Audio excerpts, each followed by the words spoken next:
सुतं वसुदेवसुतं देवं कंसचाणूरमर्दनं देवकी परमानन्दं कृष्णं वन्दे जगद्गुरुं। नमः पंकजनाभाय नमः पंकजमालिने नमः पंकजनेत्राय नमस्ते पंकजांघ्रे। भगवते बालकृष्णाय नमः पुराणदेवताभ्यो नमः।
हरिः ओम्। आदौ हस्तौ प्रक्षाल्य अथ क्रियाचम्यः। ॐ केशवाय नमः। ॐ नारायणाय नमः। ॐ माधवाय नमः। हस्तौ प्रक्षाल्य हृषिकेशाय नमः। गोविन्दाय नमो नमः।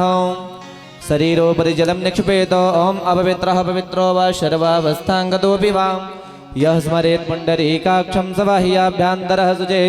पुण्डरीकाक्षः पुनातु हरिः पुनातु विष्णुः पुनातु पुनातु पुण्डरीकाक्षः पुनातु पवित्रे धारणं कुर्यात्। ॐ पवित्रेस्तो वैष्णव्यो सवितर्वः प्रसव उद्भूनां नक्षत्रेण पवित्रेण सूर्यशिरश्मिभिः तस्या ते पवित्रपदे पवित्रभूतस्य कामः पुने दक्षकेयं यजमानस्य भाले तिलकम् आदित्या वसुवो रुद्रा विश्वे देवा मरुद्गणाः तिलकं ते प्रयक्षन्तो धर्मकामार्थसिद्धये इष्टकामार्थसिद्धये ध्यानं कुर्यात् पुराणदेवताः। हरिः ओम्। वरः पेडं नटवरवपुः कर्णयो कर्णिकारं बिभ्रद्वासः कनककपिशं वैजयन्तीं च मालां रन्ध्रानुवेणोरधरसुधया पूरयन् गोपवृन्दे वृन्दारण्यं सपदरमणं प्राविशद्गीतकीर्तिः। कृष्णं नारायणं वन्दे कृष्णं वन्दे व्रजप्रियं कृष्णं द्वैपायनं वन्दे कृष्णं वन्दे पृथासुतम्। ॐ भूर्भुवस्वः पुराणपुरुषोत्तमाय नमः। ध्यानार्थे हस्ते अक्षतपुष्पाणि समर्पयामि।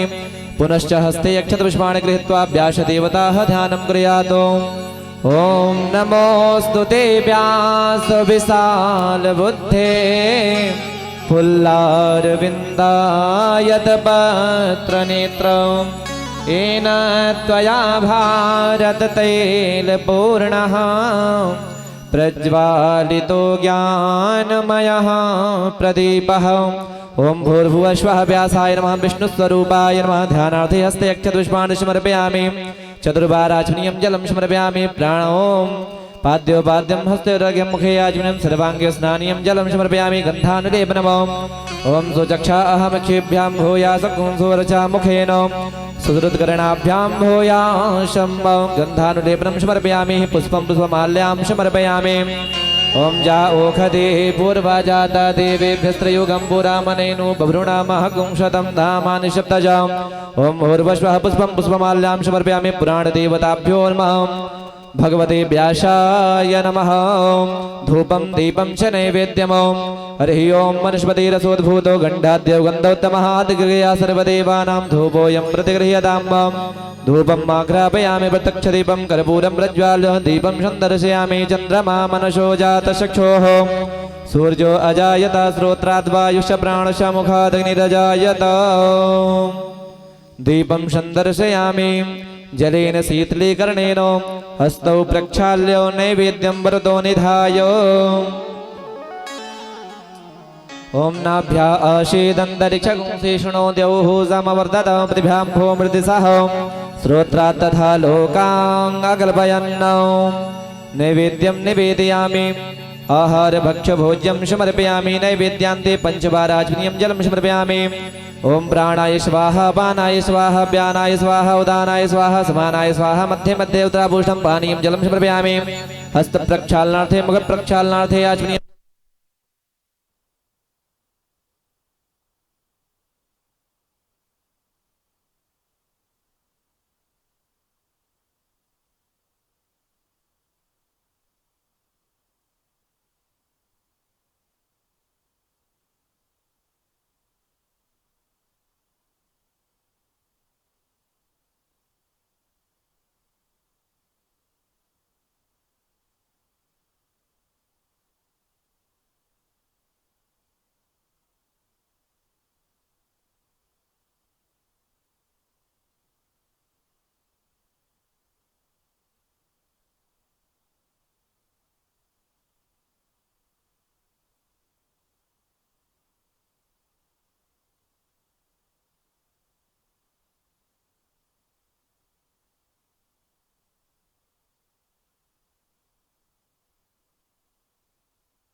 हरि ओम ओम इदगुं हवे व्रजननं मे अस्तु दशवीरगुं सर्वगडगुं सस्ताये आत्मसनि प्रजा सनि पशु सनि लोक सन्यभय सनिः अग्निः प्रजां बहुलां मे करोत्वन्नं पयोरेतो अस्मासु धत्ता ओम चंद्रमा मनसो जातचक्षुः सूर्यो अजायत श्रोत्राद् वायुश्च प्राणश्च मुखादग्निरजायत हे बनवारी तेरी आरती गाऊं रसिक बिहारी तेरी आरती गाऊं हे बनवारी तेरी आरती गाऊं प्यारे तुमको मनाऊं आरती गाऊं प्यारे तुमको मनाऊं कनक बिहारी तेरी आरती गाऊं मोरे मुकुट वाके शीश पे सोहे मोरे मुकुट वाके शीश पे सोहे प्यारी बंसी मेरो मन मोहे प्यारी बंसी मेरो मन मोहे देख छवि बलि हारी में जाऊं देख छवि बलि हारी में जाऊं कुंज बिहारी तेरी आरती गाऊं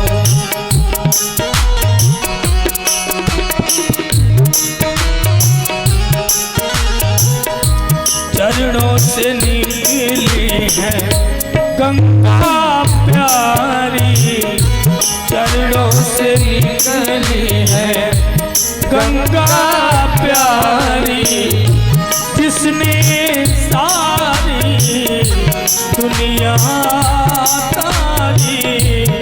जिसने सारी दुनिया तारी, उन चरणों को मैं शीश झुकाऊं। हे बनवारी तेरी आरती गाऊं।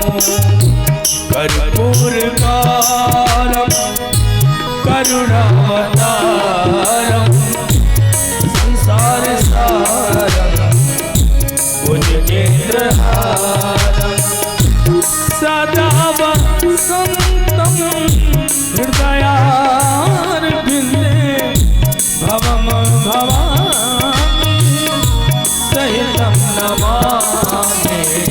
त्वमेव माता च पिता त्वमेव, त्वमेव बन्धु च सखा त्वमेव, त्वमेव विद्या द्रविणं त्वमेव, त्वमेव सर्वं मम देवदेव।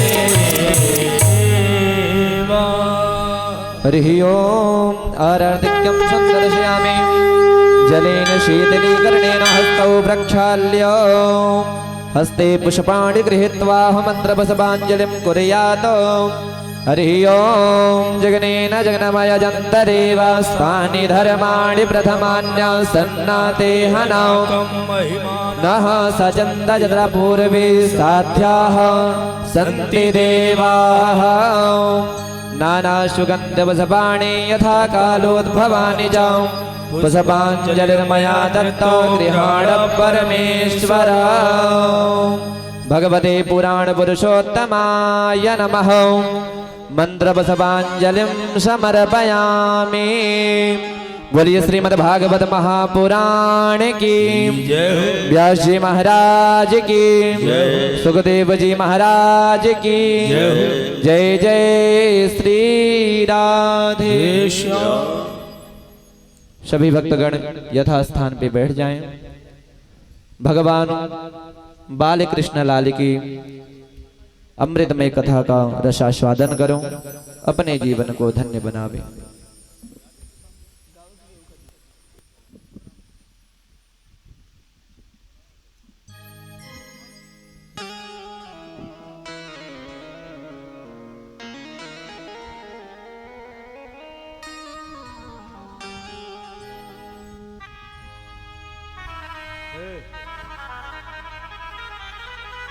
श्री सीताराम, श्री हरि नारायण नारायण, श्री सीताराम, श्री सीताराम, श्री सीताराम, नारायण नारायण, श्री सीताराम, श्री सीताराम, श्री हरि नारायण नारायण।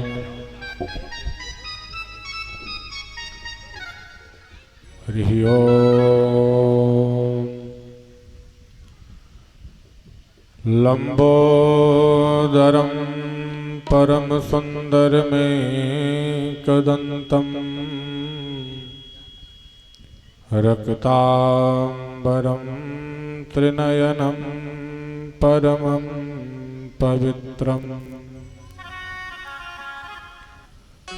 उद्धद्दिवाकरनिभोज्वलकान्तिकान्तं, विघ्नेश्वरं सकलविघ्नहरं नमामि। नमः परमहंसास्वादितचरणकमलचिन्मकरन्दाय, भक्तजनमानस निवासाय श्रीमद्रामचन्द्राय।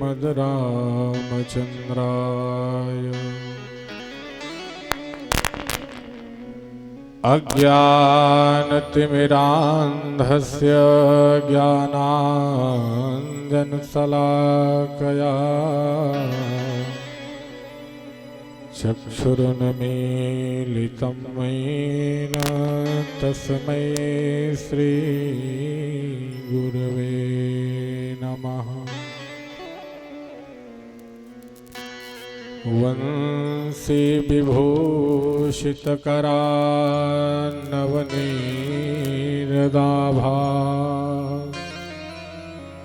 पीताम्बरादरुणबिम्बफलाधरोष्ठा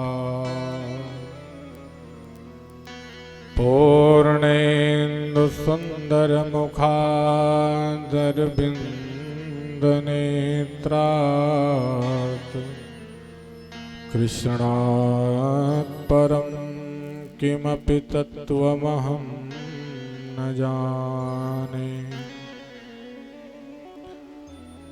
माता रामो मतपिता रामचन्द्रः स्वामी रामो मतसखा रामचन्द्रः सर्वस्वं मे रामचन्द्रोर्दयालुर् नान्यं जाने नैव जाने न जाने। दक्षिणे लक्ष्मणो यस्य वामे च जनकात्मजा पुरतो मारुतिर्यस्य तं वन्दे रघुनन्दनम्। शारदां शारदां भोज वदनां वदनां भुजे सर्वदा सर्वदा अस्माकं सन्निधिं सन्निधिं क्रियात्। वागरथाविवशं पृक्तो वागरथ प्रतिपत्तये जगताः पितरो वन्दे पार्वती परमेश्वरो। जय जय जय राधारमण जय जय नवल किशोर जय जय गोपी वल्लभ जय जय माखन चोर। मोर मुकुट कटकाछनी कर मुरली अरुमाल यही बानिक मोर मन बसहु सदा बिहारी लाल। परम मंगल में परात पर जगत नियंता जगदाधार अकारण करुणारुणाले भगवान श्री बिहारी जी की प्रत्यक्ष वांगमय प्रतिमूर्ति श्रीमद् भागवत पुराणांतर्गत आज इस कथा के द्वितीय सत्र में हम आप एकत्रित हैं भगवान के नाम का गान करने के लिए, भगवान की कथा का गान करने के लिए। आइए बड़ी श्रद्धा और भक्ति के साथ सर्वप्रथम अपने मन रूपी अंतःकरण चतुष्टय को भगवान चतुर्विग्रह चतुष्टय में तल्लीन करने के लिए प्रेम से 2 क्षण भगवान नाम संकीर्तन, तत्पश्चात भगवत चर्चा में प्रवेश। राधे राधे गोविंद गोविंद राधे जय राधे राधे गोविंद गोविंद राधे जय राधे राधे गोविंद गोविंद राधे राधे राधे गोविंद गोविंद राधे राधे राधे गोविंद गोविंद राधे गोविंद राधे गोपाल राधे गोविंद राधे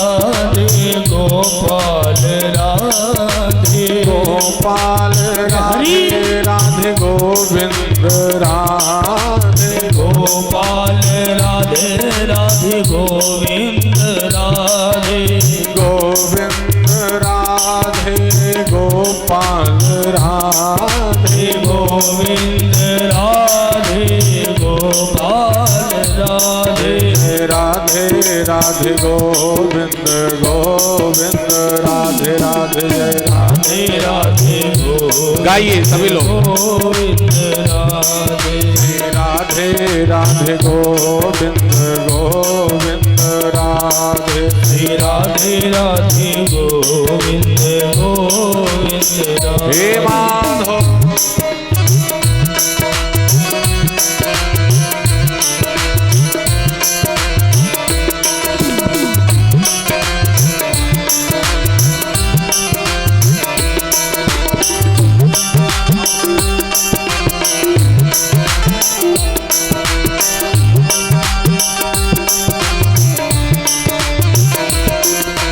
राधे राधे गोविंद गोविंद राधे राधे राधे गोविंद गोविंद राधे राधे राधे गोविंद गोविंद राधे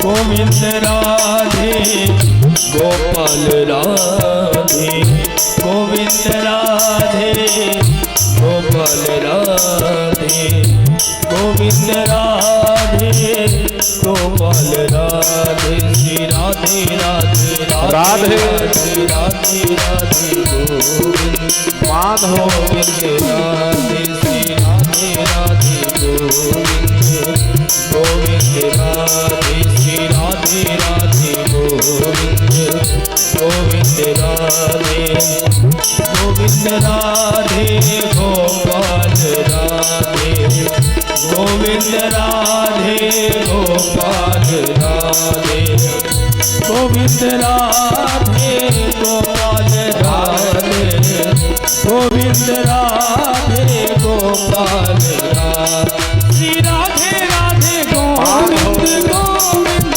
राधे श्री राधे राधे गोविंद गोविंद राधे राधे गोविंद गोविंद राधे श्री राधे राधे गोविंद गोविंद राधे हे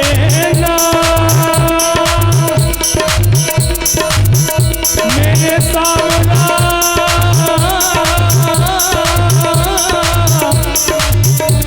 मेरे मोहना राधे राधे गोविंद गोविंद हरि राधे गोविंद गोविंद राधे राधे गोविंद गोविंद राधे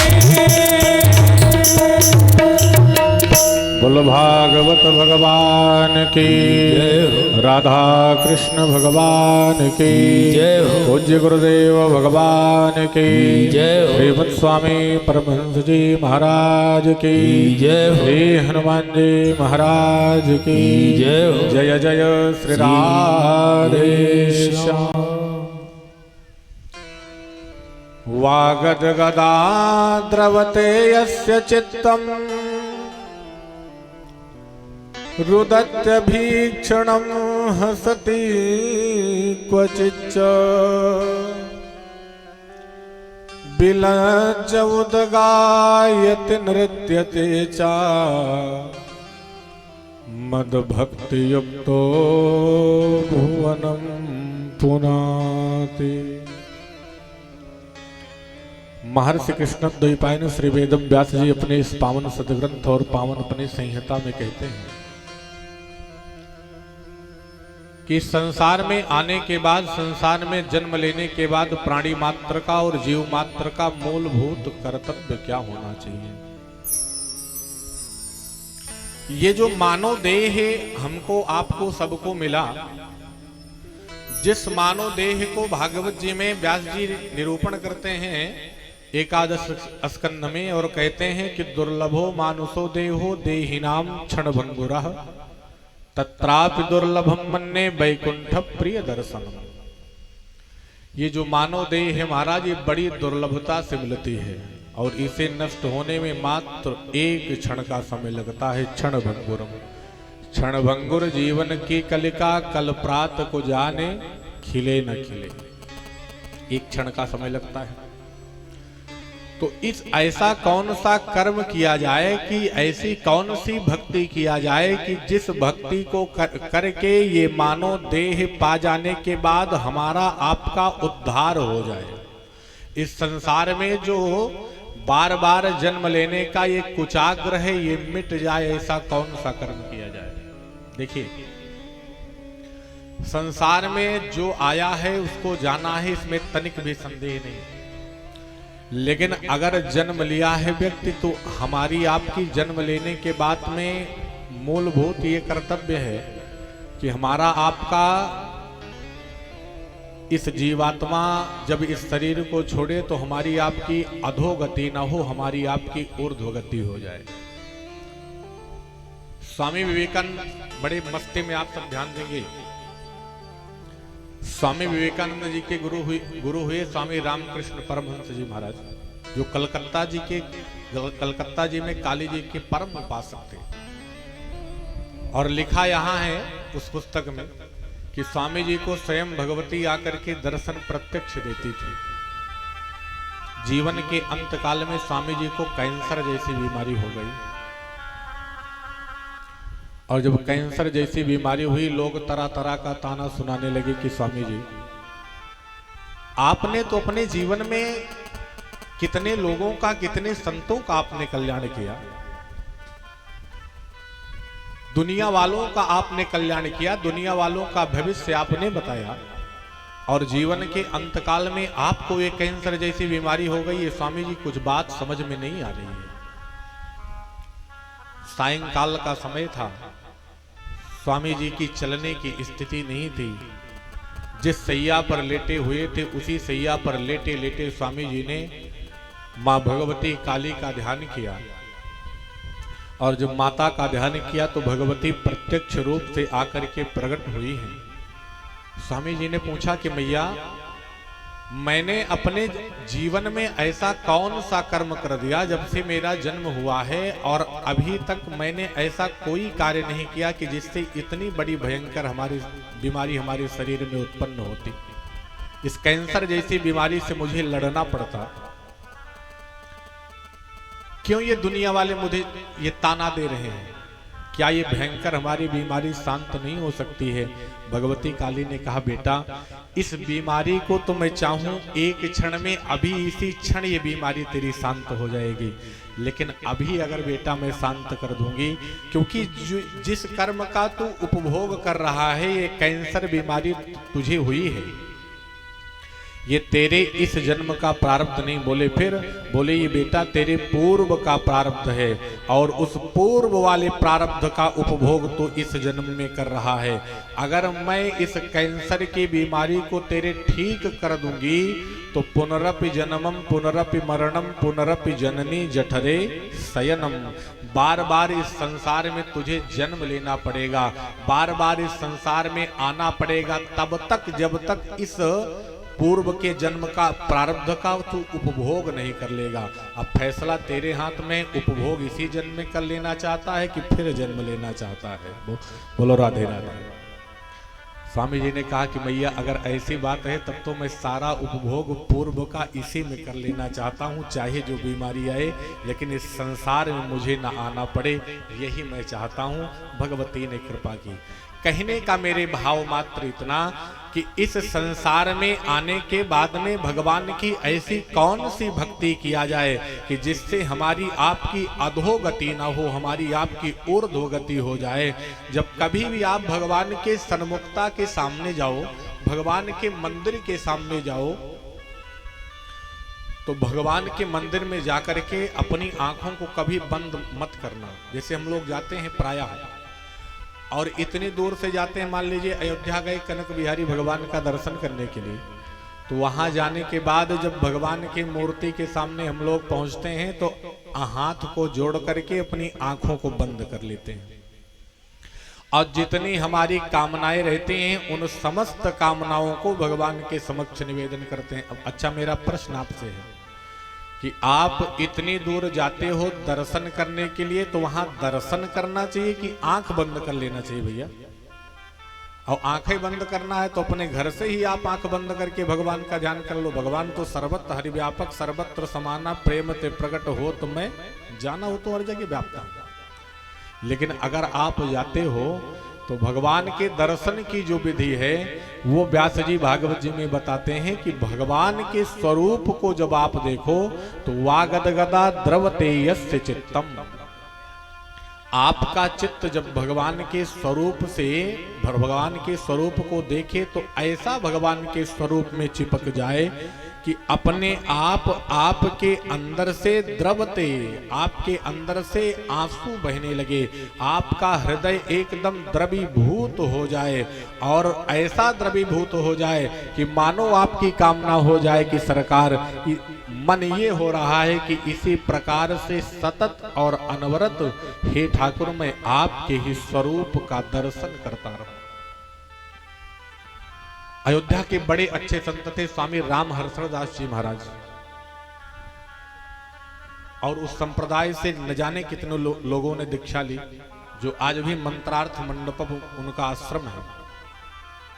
स्वामी जी के आश्रम में एक भगवती राघव सरकार का, भगवती जानकी का एक कक्ष था, और स्वामी जी जब उसमें जाते थे उस कक्ष में प्रातः काल 4 बजे, तो उस कक्ष में जाने के बाद में स्वामी जी प्रातः काल जब सूर्योदय के बाद उस कक्ष से निकलते थे और बाहर भक्तों की लाइन लगी रहती थी कि कब गुरुदेव भगवान निकलेंगे, कब दर्शन होगा।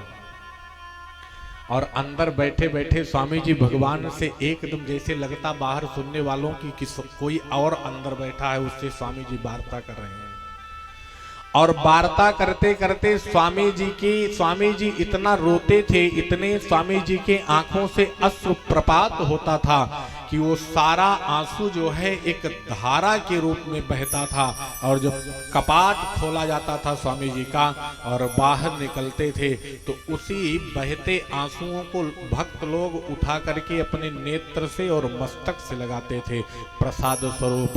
भक्ति करना है तो आप ऐसी करो, क्योंकि वागदगदा द्रवते यस्य चित्तम, जब भक्ति करते करते आपका हृदय एकदम अवरुद्ध हो जाए, आंखों से आंसुओं की सतत धारा बह चले, और यही नहीं, रुदत्त भीक्षणम हसति क्वचित, क्षण भर में ही आप रोने लग जाओ और क्षण भर में आप हंसने लग जाओ भगवान की लीला का ध्यान करके।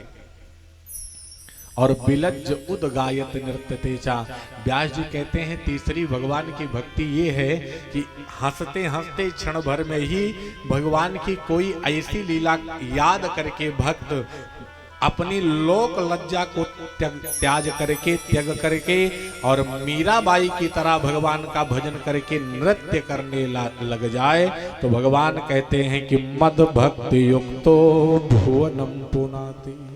भगवान कहते हैं कि भैया वही भक्त वास्तव में मेरा भक्त कहलाने योग्य है। इसलिए हम आप जैसे प्रायः कहते हैं कि महाराज भक्ति तो हम 4 घंटे अनवरत करते हैं लेकिन लाभ ही नहीं होता है। तो भक्ति आप करो तो आप ये किसी से बताओ मत, क्योंकि भक्ति बताने का विषय नहीं है, भक्ति करने का विषय। बोलो भक्तवत्सल भगवान की। कल की कथा में हमने सबने आनंद लिया कि किस प्रकार से भागवत जी के महात्म्य का बड़ा दिव्य वर्णन व्यास जी ने प्रथम 6 अध्यायों में किया, और पुनः भागवत जी का अब प्रथम स्कंध और प्रथम अध्याय के प्रथम श्लोक में व्यास जी मंगलाचरण करते हैं। देखिए मंगलाचरण क्या है। जैसे किसी भी शुभ कार्य करने के पूर्व हम आप, जैसे दरवाजे पर जब हमारी बेटी की बारात आती है तो द्वार के चार पे आचार्यगण दिव्य स्वस्तिवाचन और मंगल गान करते हैं। किसी भी शुभ कर्म करने के पूर्व भगवान का नाम लिया जाता है, वही मंगलाचरण है। और यहाँ पर व्यास जी भागवत जी के 18,000 श्लोकों का 335 अध्यायों का निरूपण करने चल रहे हैं। तो व्यास जी ने सोचा कि जरा मैं भी मंगलाचरण कर लूं। तो व्यास जी ने प्रथम में मंगलाचरण के माध्यम से सत्य की वंदना किया। जन्माद्यस्य यतोन्मयादितरतश्चार्थे स्वभिज्ञ स्वराट् तेने ब्रह्म हृदय आदि कवये मुह्यन्ति यत सूरया तेजो वारि मृदां यथा विनिमयो यत्र त्रिसर्गो मृषा धाम्ना स्वेन सदा निरस्तकुहकं सत्यं परम धीमहि। व्यास जी ने सत्य की वंदना किया। और यही मंगलाचरण में सत्य की वंदना नहीं कर रहे हैं। भागवत जी के प्रथम में भी मंगलाचरण के माध्यम से सत्य की वंदना किया, और मध्य में भी जब व्यास जी जिस समय देवता लोग गर्भस्तुति करते हैं भगवान की, वहां भी लिखा है कि सत्य व्रतम सत्य परम त्रिसत्यम, और अंत में भी कसमई एन विभासितो, वहां भी सत्य की वंदना किया। यानी व्यास जी ने सोचा कि अगर गोस्वामी जी की तरह मैं देवताओं की, यक्षों की, गंधर्वों की वंदना करने लग जाऊंगा, क्योंकि गोस्वामी जी ने प्रथम वंदने प्रारंभ की, बंदो प्रथम महीसुर चरना, ब्राह्मणों की वंदना सबसे पहले प्रारंभ की। और यहाँ से कोई देवता, कोई नर किन्नर बचा नहीं। अंत में तो कह दिया सिय राम मैं सब जग जानी, करऊं प्रणाम जोरी जुग पानी। तो सबकी वंदना किया। और यहाँ व्यास जी सोच रहे हैं कि अगर 18,000 श्लोक में निरूपण करना है, अगर मैं इस प्रकार से देवताओं की वंदना करने लग जाऊंगा, तब तो न जाने कितने श्लोकों का मुझे गान करना पड़ेगा। इसलिए एक लाइन में व्यास जी ने कह दिया कि सत्यम परम धीमहि, माने जो इस संसार का एकमात्र सत्य स्वरूप है और वो परमात्मा ही सत्य स्वरूप है, इसलिए उस परम सत्य की व्यास जी ने वंदना किया। बहुत सुंदर क्षेत्र है नैमिषारण्य, जहां पर 88,000 सौनकादिक महात्मा बैठे हैं। और उन 88,000 महात्माओं के बीच में सूत जी महाराज विद्यमान थे। सूत जी महाराज विद्यमान थे और सूत जी से सौनकादिक महात्मा गण प्रश्न करते हैं कि गुरुदेव, आपसे मेरे एक प्रश्न नहीं है। बोले फिर? बोले आपसे मेरे 6 प्रकार के प्रश्न हैं। पहला सरकार आपसे प्रश्न ये है कि जब हम मंदिर जाते हैं तो मंदिर में पूजा किसकी करें? जैसे मंदिर जाने के बाद तमाम प्रकार की मूर्तियां हैं, काली जी की मूर्ति है, हनुमान जी की मूर्ति है, शंकर जी की मूर्ति है, तो मंदिर जाने के बाद हम पूजा किसकी करें? दूसरा प्रश्न आपसे यह है सरकार कि भगवान का नाम जब अजन्मा है तो भगवान इस धराधाम पर जन्म क्यों लेते हैं? और तीसरा प्रश्न आपसे ये है सरकार कि भगवान के अगर जन्म लेते हैं तो भगवान के अवतार कितने हैं? और सरकार चौथा प्रश्न आपसे यह है कि भक्ति कैसे करनी चाहिए, भक्ति करने की विधि क्या है? पांचवा सरकार प्रश्न है कि जब इस संसार में आते हैं भगवान और दुष्टों का हनन करने के लिए भगवान आते हैं, तो दुष्टों को मारते क्यों हैं भगवान और भक्तों को बचाते क्यों हैं?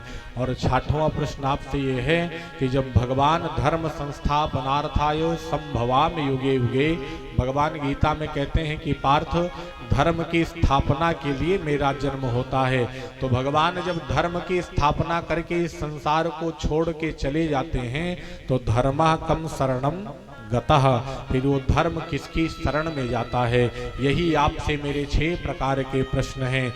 और जैसे महाराज 6 प्रकार के प्रश्नों को पूछा, सूत जी महाराज बड़े गदगद हो गए और इन्हीं 6 प्रकार के प्रश्नों पर पूरी भागवत जी की कथा है। और सूत जी महाराज गदगद हृदय से कहते हैं कि हे महर्षियों, तुमने ये जो प्रश्न किया है ये कोई साधारण प्रश्न तुमने नहीं किया, क्योंकि ये सारा प्रश्न संसार के परम कल्याण के लिए तुमने प्रश्न किया है। किम श्रेया शास्त्र सारा कहा स्वावतार प्रयोजनम। ये तुमने भैया जो प्रश्न किया ये सारे संसार के लिए प्रश्न किया है तुमने। और इस प्रश्न का उत्तर देने के पूर्व जो इस कथा के मुख्य वक्ता हैं श्री सुखदेव जी महाराज, उनका जरा वंदन कर लिया जाए और अंत में फिर तुम्हारे प्रश्नों के सारे उत्तरों को मैं दूंगा, क्योंकि सुखदेव जी ही सबसे ये इस सारे प्रश्नों का उत्तर परीक्षित जी को दिए थे, तो इसलिए उनका वंदन करना आवश्यक है। और एक लाइन में सूत जी महाराज ने सुखदेव जी की बड़ी सुंदर वंदना किया। यम प्रव्रजन्तमनुपेतमपेत कृत्यम द्वैपायनो विरह कातरया जुहाव पुत्रेति तन्मयतया तरवोऽभिनेदो तम सर्वभूत हृदयम् मुनिमान तो सुखदेव जी महाराज की सूत जी ने वंदना किया कि ऐसे सुखदेव जी परम वीतरागी महात्मा हैं जो मां के गर्भ में आने के बाद उस मातृ गर्भ को जिन्होंने मंदिर बना दिया, और 12 वर्ष बाद जब उनका जन्म हुआ तो जन्म लेते ही वो अपने पिता और माता को पहचाने नहीं, इस माया के चक्कर में पड़े नहीं, सीधे जो वन की तरफ निकल पड़े भगवत भक्ति करने के लिए, जिनके पीछे उनके पिता श्री व्यास जी पुत्र पुत्र कह करके पुकारते हैं कि बेटा आ जाओ आ जाओ, तब वहां पर वृक्ष आवाज देते हैं तरवाह भिनेदु। वृक्ष आवाज देते हैं कि भैया व्यास जी, जिस पुत्र को तुम अपना पुत्र समझ रहे हो वास्तव में ये तुम्हारा पुत्र नहीं है। इसे तो ये ज्ञान ही नहीं है कि इस संसार में कौन मेरा माता है कौन मेरा पिता है, इसलिए व्यर्थ में अपना समय बर्बाद मत करो, ये जहां जा रहा है इसे जाने दो और आप वापस हो जाओ, क्योंकि इसके अंदर तो ये परम वीतरागी महात्मा है, ये हंस कोटि का महात्मा है, इसलिए इसके पीछे तुम जाने का प्रयत्न मत करो। व्यास जी को जब वृक्षों ने जवाब दिया तो व्यास जी लौट करके आए अपनी सम्यक प्रास नामक कुटी में, और सुखदेव जी महाराज कन्नरा में चले गए तपश्चर्या करने के लिए, बड़ी भीषण भगवान की तपस्या किया। सूत जी महाराज कहते हैं कि हे महर्षियों, जब व्यास जी वापस चले आए और सम्यप्रास सरस्वती नदी के तट पर तपश्चर्या करने लगे तो व्यास जी के मन में बड़ी खिन्नता आई। व्यास जी ने सोचा कि मैंने अभी तक 17 पुराणों का 108 उपनिषदों का मैंने रचना किया, लेकिन इतने ग्रंथों की रचना करने के बाद में ये जो संसार के प्राणी मात्र और जीव मात्र हैं ये सब केवल खाने और कमाने में पड़े हैं, कैसे जीवन को सुधारा जाए इनको अभी तक ज्ञान न हुआ। और इसी बात को सोच करके व्यास जी बड़े उदासीन थे कि इतने में नारायण नाम की ध्वनि करते हुए नारद जी महाराज का आगमन हो गया। और जैसे नारद जी महाराज पधारते हैं, नारद जी को देख करके व्यास जी ने बड़ा सुंदर वंदन किया है, और वंदन करके नारद जी महाराज को बिठाया। नारद जी व्यास जी से पूछते हैं कि आपके पास में मैं बैठूंगा तो, लेकिन आपके चेहरे पर ये जो चिंता के कण दिखाई पड़ रहे हैं, ये चिंता का कारण क्या है? नारद जी के पूछने पर व्यास जी महाराज कहते हैं कि भैया मैं क्या बताऊं, मैंने सोचा था कि संसार में मेरा जब जन्म हुआ और जन्म लेने के बाद मैंने 17 पुराणों के और 108 प्रकार के उपनिषदों की मैंने रचना किया, लेकिन इतनी रचना करने के बाद में भी ये जो संसार के जीव मात्र हैं, ये सब पशुवत जीवन जी रहे हैं। इनको ये ज्ञान ही अभी तक नहीं हुआ कि इस संसार में आने के बाद हमारा कल्याण कैसे हो। और इसी चिंता में मैं बहुत चिंतित हूं। नारद जी महाराज व्यास जी के उस मुख को देख करके मुस्कुराते हैं और व्यास जी के मुख को देख करके मुस्कुराते हुए कहते हैं कि भैया, अभी तक जिन पुराणों की और जिन उपनिषदों की तुमने रचना किया, वो तो तुमने हंसों, जो हंस लोग चुगते हैं उनके माध्यम की रचना की। इतने उसमें शब्द तुमने प्योर दिए कि साधारण मनुष्य के बस की बात ही नहीं है कि उन शब्दों को वो जान लेगा कि आपने लिखा क्या है। ये तो वही जान पाएगा कि जैसे जो हंस कोटि के महात्मा होंगे वही जान सकते हैं। लेकिन हंसों के मध्य में जो कौवे रहते हैं, उन कौवे के बात उन कौओं के बुद्धि में आपकी बात घुसेगी नहीं। इसलिए ऐसे किसी ग्रंथ की रचना करो जिससे संसार के सब प्राणियों की वो बात समझ में आए। सब ग्रंथों की आपने रचना की, लेकिन आपने ऐसे किसी ग्रंथ की रचना नहीं किया कि जिसमें भगवान के नाम का गुणानुवाद हो। क्योंकि नायदवश्चित्र पदम हरेर्यसो जगत पवित्रम प्रगृणीत करहिचित तदवायसं तीर्थमुसन्ति मानसा नायंत्र हंसा निर्मन्तु शिक्षया। व्यास जी, आप ऐसे किसी पुराण की रचना करो, ऐसे किसी ग्रंथ की रचना करो कि जिसमें भगवान की श्यामलता समाई हो, और जो भक्ति का ग्रंथ हो, जिसमें भगवान के गुणानुवाद के विषय में बताया गया हो। ऐसे किसी ग्रंथ की रचना करो जिससे प्राणी मात्र उस भक्ति में बंध जाएं और भगवत धाम की प्राप्ति हो जाए। जब महाराज समझाया नारद जी महाराज ने, व्यास जी कहते हैं कि नारद जी, इतनी मेरी बूढ़ी उम्र हो गई, अब मेरे बस की बात नहीं है ऐसे किसी ग्रंथ की रचना करना।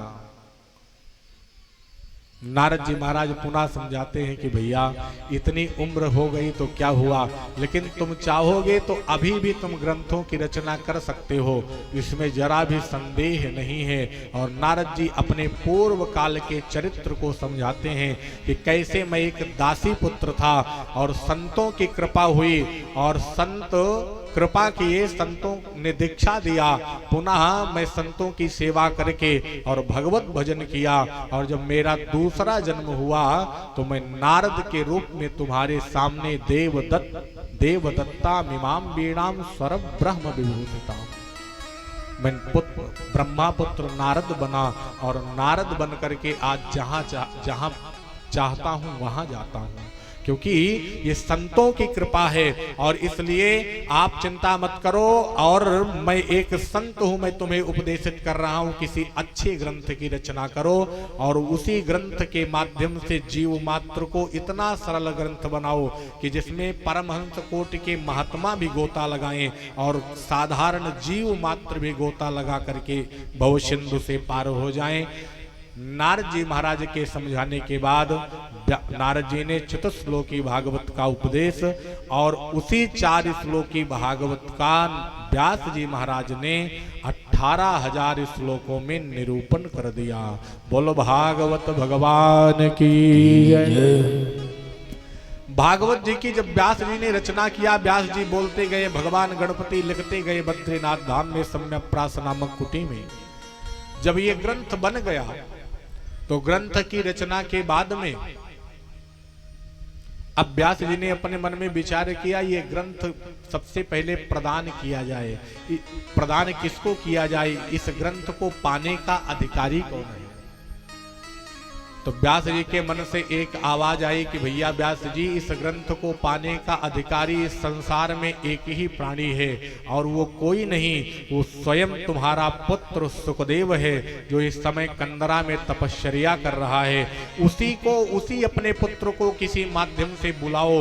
और जब व्यास जी के अंदर से आवाज आई, लेकिन व्यास जी ने अगले ही क्षण सोचा कि मेरा पुत्र तो इस समय समाधि अवस्था में है। भगवान के उस जैसे हंस परमहंस कोटि के महात्माओं की समाधि लगती है, वैसी अवस्था में मेरा पुत्र बैठा हुआ है, उसको बुलाया कैसे जाए। तो व्यास जी ने उसी समय अपने 2 शिष्यों को बुलाया और बुला करके 2 शिष्यों को 2 श्लोक प्रदान किए। कहा कि बेटा इस श्लोक को पढ़ लो और अच्छे से याद करके आप जाना वो जो सामने कंदरा दिखाई पड़ रही है उस गुफा के सामने इस श्लोक का गान करना। जब मेरा बेटा उस कंदरा से निकले और पूछे कि तुमसे कौन इस श्लोक को तुमको पढ़ाया, तो उसे मुझे बता देना और मेरे पास में लेके आ जाना। दोनों शिष्य महाराज उस श्लोक को अच्छे से याद करके और उस कंदरा के सामने गए और कंदरा के सामने जा करके दोनों शिष्य श्लोक का गान करना प्रारंभ किया। बरहा पीडम नटवर वपुः कर्णयो कर्णिकारम बिभ्रदवासः कनक कपिसं वैजयन्तीं चमालाम्। इसी मात्र आधे श्लोक का गान किया व्यास जी के दोनों शिष्यों ने, जिसमें भगवान के दिव्य सुंदरता का वर्णन था कि जो परमात्मा अपने शीश पर, जो कन्हैया अपने शीश पर बरमाने मोर के पंख को धारण करते हैं, कर्णयोः कर्णिकारम, और जो अपने कानों में सुंदर सुंदर कनेर के पुष्पों को धारण करते हैं, जिनके गले में बैजंती माला शोभायमान हो रही है। ऐसे जब परमात्मा के श्रृंगार का वर्णन किया तो सुखदेव जी के जब श्रवण द्वार में ये बात पहुंची तो सुखदेव जी से रहा न गया। सुखदेव जी सीधे उठ करके आए, दोनों शिष्यों से मिल रहे और दोनों शिष्यों से सुखदेव जी पूछते हैं कि भैया ये श्लोक जो तुमने अभी अभी गान किया, क्या ऐसा श्लोक और भी याद है तुम्हें? व्यास जी के उन शिष्यों ने कहा, ना ना भैया ये श्लोक तो मुझे और इसके अलावा नहीं याद है। अच्छा कौन पढ़ाता है? कहा एक मेरे गुरुदेव भगवान है, सामने उसी कुटिया में रहते हैं और उन्हीं ने मुझे ये आधा श्लोक पढ़ाया है। अब एक बार तो सुखदेव जी ने सोचा कि चलना चाहिए, लेकिन फिर सुखदेव जैसे परमहंस कोटि के महात्मा ने सोचा कि अगर मैं यहां से जाऊंगा तो जाने के बाद मेरा जो ये भजन होगा ये बाध्य हो जाएगा, इसलिए मेरा जाना उचित नहीं है। और सुखदेव जी महाराज गए नहीं, पुनः कंदरा में चले गए तपस्या करने के लिए। दोनों शिष्य लौट करके आए। व्यास जी ने पूछा कि भैया क्या तुमने इस श्लोक का गान किया था? हाँ हाँ गुरुदेव मैंने किया था। क्या हुआ? मेरा पुत्र बाहर आया था। हाँ गुरुदेव आया था। क्या कहा? सारी बात व्यास जी के शिष्यों ने बताई और पुनः व्यास जी ने अपने दोनों शिष्यों को दूसरा श्लोक पढ़ करके भेजा। कहा बेटा अब की बार जाना और जा करके इसी श्लोक का तुम गान करना, और जब अब की बार मेरा बेटा उस कंदरा से बाहर निकले और जब अब की बार तुमसे पूछे तो आप उसे सीधा लेकर के मेरे पास आ जाना। दोनों शिष्य पुनः गए और उस कंदरा के सामने पहुंच करके दूसरे श्लोक का गान करना प्रारंभ कर दिया। अहो बकीयम स्तन कालकूटम जिघासया पाययदप्य साध्वी लेभे गतिम धातृचितां ततोन्यम कम वा दयालुम शरणं व्रजेम। जब दूसरे श्लोक का व्यास जी के शिष्यों ने गान किया जिसमें कहते हैं अहो बकीयम स्तन कालकूटम, ऐसे कौन सा इस संसार में ऐसा कौन सा व्यक्ति दयालु होगा कि जिसे पूतना जैसी राक्षसी अपने स्तन पर कालकूट नामक विष लगा करके आई, और वो परमात्मा जब उस पूतना के स्तन का पान किया, उसके विष का पान करके, और वो गति महाराज भगवान ने पूतना को प्रदान कर दी जो गति मैया यशोदा को भगवान ने बाद में प्रदान की। माता की गति भगवान ने पूतना को प्रदान की। कमवा दयालुम शरणम ब्रजेम। अच्छा एक बात बताओ, अभी आपको कोई एक गिलास पानी में जहर मिला करके दे दे तो जहर जब आप देखोगे कि ये मुझे जहर दे रहा है तो उसका आप मंगल करोगे, उसका कि आप उसका अमंगल करोगे, हो अमंगले करोगे ना। लेकिन भगवान के जैसा दयालु कौन होगा, जो जहर भी पिलाने आ रहा है उसे भी भगवान कमवा दयालु शरणम ब्रजेमो, मातृगति पूतना को भगवान ने प्रदान कर दिया। और जब महाराज इस प्रकार से दयालुता का गान दूसरे श्लोक में हुआ, तब तो सुखदेव जी से रहा न गया। सुखदेव जी दौड़ करके कंदरा से आए, बेटा यही श्लोक तुम्हें किसने पढ़ाया? भैया ये श्लोक तो हमारी उन्हीं गुरुदेव भगवान ने इस श्लोक का भी गान किया है। और वैसे सुखदेव जी महाराज सीधे कहाँ मिलेंगे आपके गुरुदेव, सीधे व्यास जी के पास में आए। और व्यास जी महाराज ने उन अपने पुत्र को भागवत रूपी ग्रंथ प्रदान कर दिया, जो भागवत रूपी ग्रंथ बाद में यही सुखदेव जी महाराज राजा परीक्षित को महर्षियों दान किए और पिलाए। और जो महाराज परीक्षित को पिलाए वही कथा हम आप आज तक गान कर रहे हैं, श्रवण कर रहे हैं। बोलिए भक्तवत्सल भगवान की जय हो। इसलिए जीवन में यदि आप भक्ति करते रहोगे और भक्ति करते रहोगे तो आपकी जो जिंदगी होगी अपने आप सफल बन जाएगी। सुखदेव जी महाराज परमहंस कोटि के महात्मा हैं और जीवन पर्यंत भगवान की भक्ति किया। उस भक्ति का प्रभाव है कि उनके नाम का गान आज तक होता है। इसलिए जीवन में भक्ति करना चाहिए। और एक संत एक लाइन गाते हैं कि सफल बनेंगे जिंदगानी राम नाम रटते रहो, सफल बनेगी जिंदगानी। सभी लोग मस्ती में राम नाम जपते रहो, सफल बनेगी जिंदगानी राम नाम रटते रहो, सफल बनेगी जिंदगानी राम नाम जपते रहो। जपते रहो रे भाई, जपते रहो सदा, जपते रहो रे भाई, जपते रहो सदा, जपते रहो रे भाई, जपते रहो सदा, जपते रहो रे भाई, जपते रहो सदा।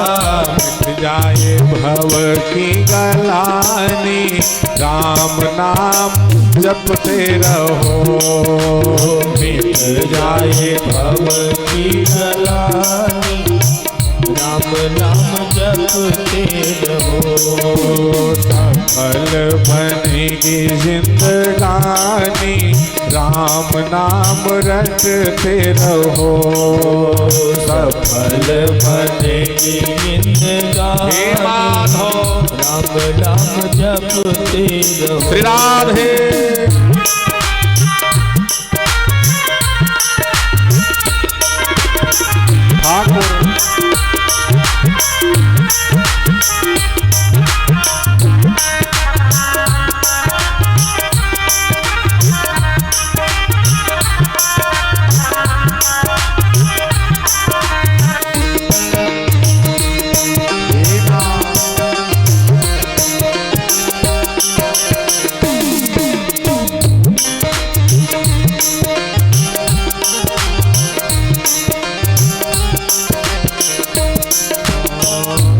सनकादि नाम जपते थे, सुख सनकादि नाम जपते थे, सुख सनकादि नाम जपते थे, सुख सनकादि नाम जपते थे, नाम जपे शंभो भवानी राम नाम जपते रहो, नाम जपे शंभो भवानी राम नाम जपते रहो, सफल बनेगी जिंदगानी राम नाम रटते रहो, सफल बनेगी जिंदगानी राम जपते रहो।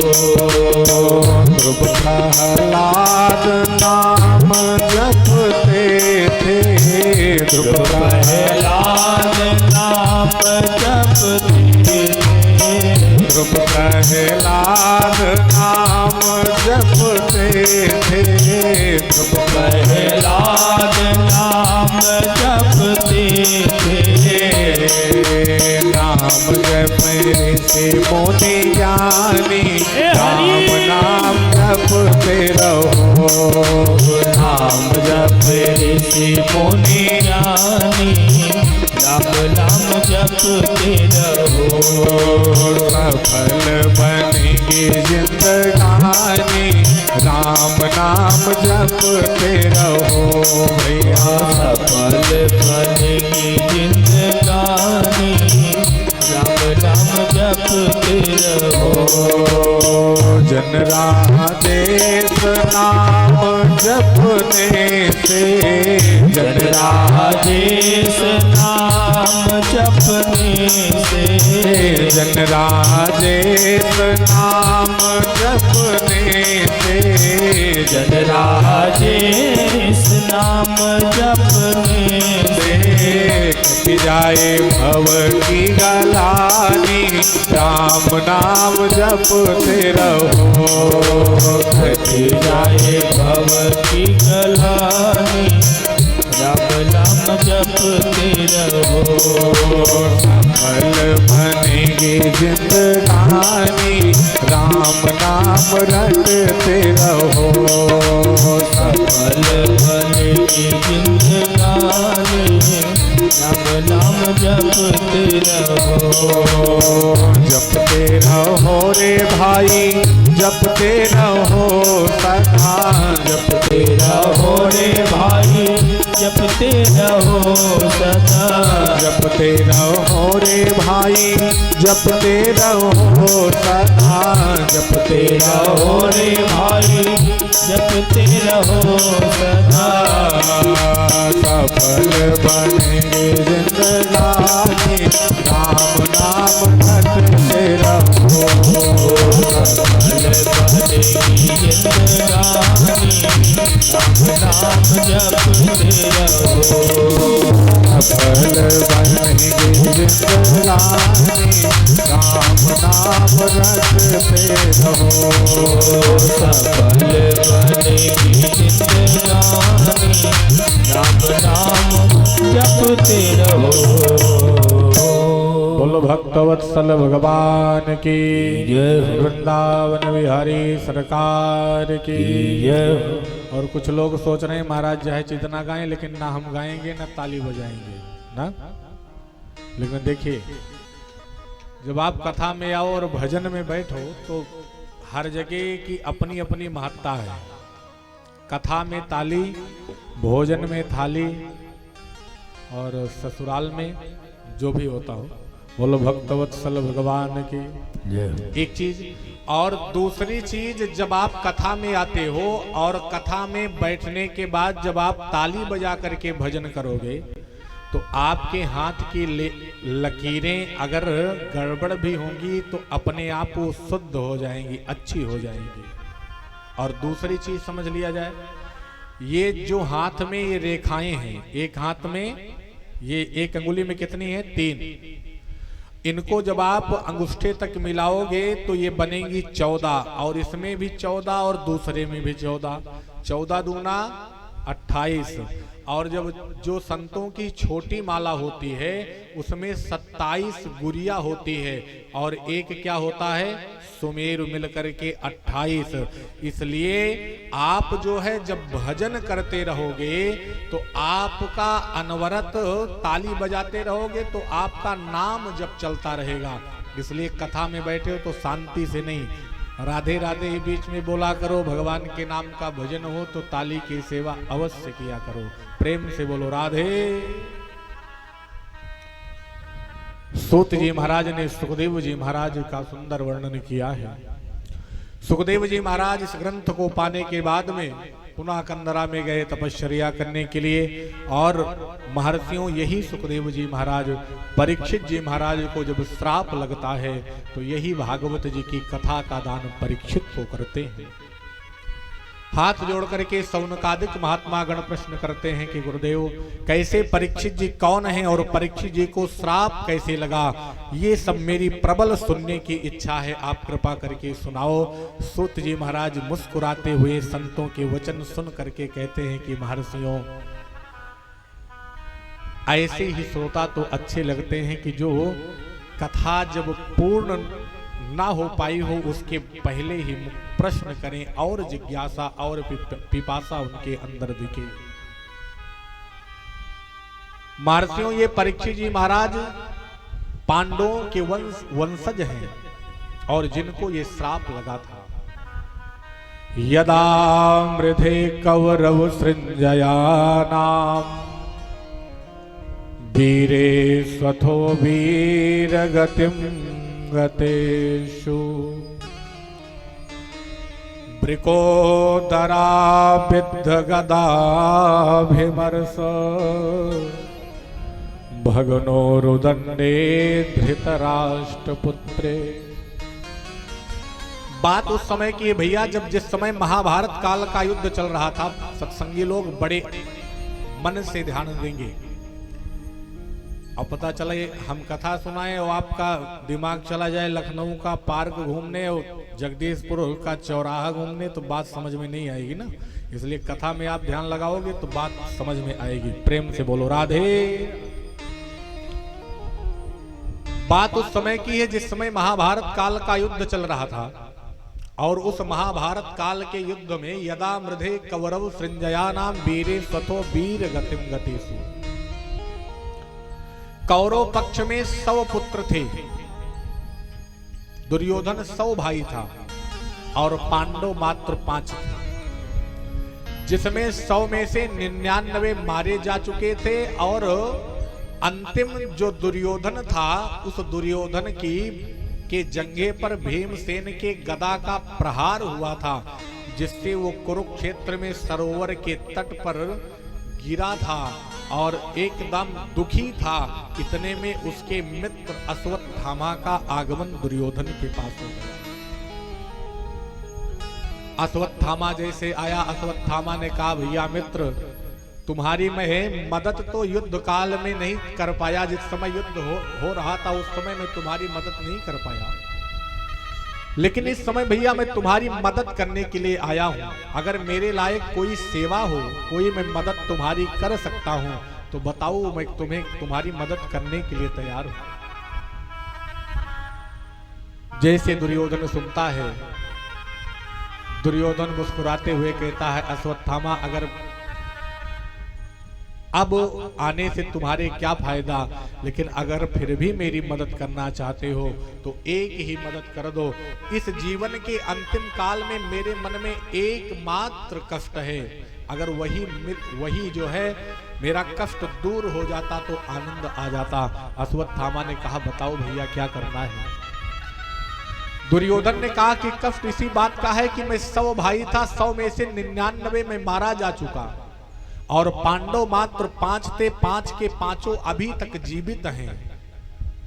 इसी बात का मुझे कष्ट है, अगर उसमें से कोई एक भी मार दिया जाए तो मेरे आत्मा को बड़ी शांति प्राप्त होगी। और महाराज दुर्योधन के वचन को सुन करके अश्वत्थामा एकदम प्रसन्न हो गया। अश्वत्थामा ने कहा भैया जरा भी चिंता मत करो, तुम किसी एक की बात कर रहे हो और आज तो मैं 5 के 5 का शीश लेकर के प्रातः काल सूर्योदय के पहले मैं लेकर के आऊंगा, ये मेरी प्रतिज्ञा है। अश्वत्थामा इतनी भीषण प्रतिज्ञा करके पांडवों को मारने के लिए निकला और इधर भगवान ने जब जान लिया अश्वत्थामा ने ये प्रतिज्ञा किया है दुर्योधन के पास, तो सारे पांडवों को भगवान ने बुलाया, क्योंकि एक कहावत है कि जाको राखे साइया मार सके ना कोय, बाल नबा का कर सके जो जग बैरी हो। भगवान जिसके रक्षक हो उसका कौन क्या बिगाड़ सकता है। भगवान ने सारे पांडवों को बुलाया और बुला करके कहा भैया आज मेरा तुमसे तुम्हारे ऊपर एक मेरी आज्ञा है। पांडवों ने कहा वसुदेव आज्ञा करो। कहा आज तुम लोग अपने कक्ष में नहीं सोओगे, आज तुम लोग अपने पुत्रों के कक्ष में सो जाना और अपने पुत्रों को ले जा करके अपने कक्ष में शयन करा देना। भगवान की बात पांडवों ने मान ली और पुत्रों को ले जा करके अपने सैया पर शयन करा दिया, क्योंकि पांडवों के 5 पांडव थे और द्रौपदी जी के द्वारा 5 पुत्र थे। उनको ले जाकर के उनकी सैया अपनी सैया पर आसन करा दिया और स्वयं बच्चों के कक्ष में जाकर के शिविर में शयन करने लगे। और इधर मध्यकाल की रात्रि में अश्वत्थामा आया और अश्वत्थामा आकर के काक उलूकन न्याय से हमला किया। अच्छा देखिए काक उलूकन न्याय क्या है। काक उलूकन न्याय का जैसे व्याकरण ग्रंथ में तमाम प्रकार के हमारे यहाँ न्याय पढ़ाए जाते थे, जिसमें काक उलूकन न्याय भी था। काक उलूकन न्याय का मतलब होता है कि जैसे उल्लू को रात्रि में दिखाई पड़ता है और कौवे को दिन में दिखाई पड़ता है, और उल्लू को दिन में दिखाई नहीं पड़ता और कौवे को रात्रि में नहीं दिखाई पड़ता। तो जिस समय उल्लू को नहीं दिखाई पड़ता उस समय उल्लू के ऊपर कौवा हमला करता है, और जिस समय कौवे को नहीं दिखाई पड़ता उस समय उल्लू कौवे के ऊपर हमला करता है। यही काक उलूकन न्याय है, माने सोते हुए व्यक्ति के ऊपर हमला करना, यही काक उलूकन न्याय है। प्रेम से बोलो राधे। अश्वत्थामा तलवार को लेकर के आया है और बच्चों के शिविर में गया। मध्यकाल की रात्रि है, खड्ग को लेकर के आया।